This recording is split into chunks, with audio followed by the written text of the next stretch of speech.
Peyğəmbər sallallahu aleyhi və səlləm buyurur ki, deyir iki kəlmə var ki, dildə demək asandır, tərəzidə ağır gələcək, yəni qiyamət günü tərəzidə ağır gələcək və rəhman olan Allaha da sevimli iki kəlmədir.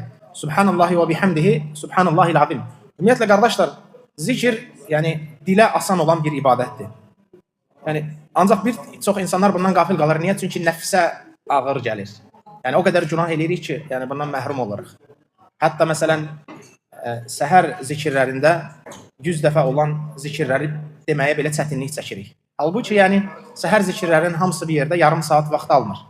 Ancaq o qədər, məsələn, günahların içindəyik, o qədər günahlarda boğulmuşuq ki, artıq yəni, o şeylər bizim nəfsimizə ağır gəlir. Dildə asandır, əməldə asandır, zikirdir. Məsələn, maddi heç nə eləmirsən və yaxud da fiziki yorulmursan, yəni sənə xüsusi bir hal lazım deyil zikir eləmək üçün. Məsələn, dəstəmazlı olmaq şərt deyil, qüsüllü belə olmaq şərt deyil, üzü qiblə belə olmaq şərt deyil. Hər bir halında zikir eləyə bilərsən.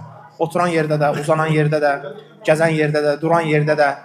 Allah Subhanahu taala Quran-Kərimdə möminləri vəsf edərək deyir ki, onlar deyir, oturanda da, uzananda da, ayaq üstə də Allahı zikr eləyərlər. Yəni çox asan, bəlkə də ən asan ibadət növlərindən biridir ki, ancaq günahlar insanı ondan uzaqlaşdırır, insanın nəfsinə ağır gəlir. Necə ki, Peyğəmbər sallallahu aleyhi və səlləm buyurur ki, qul elədiyi günaha görə Allahın ona yazdığı ruzidən məhrum olur.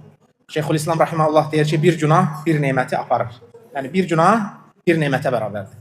Nemət də tək mal dövlət deyil, zikir də ola bilər, itaət də ola bilər, ibadət də ola bilər, başqa şeylər də ola bilər. Yəni bir günah bir neməti aradan qaldırır. Yəni bizim də olduğumuz günahlar subhanallah, yəni bu cür zikirləri eləməyimizdən bizi yayındırır ki, Allah subhanahu taala bizim günahlarımızı bağışlasın.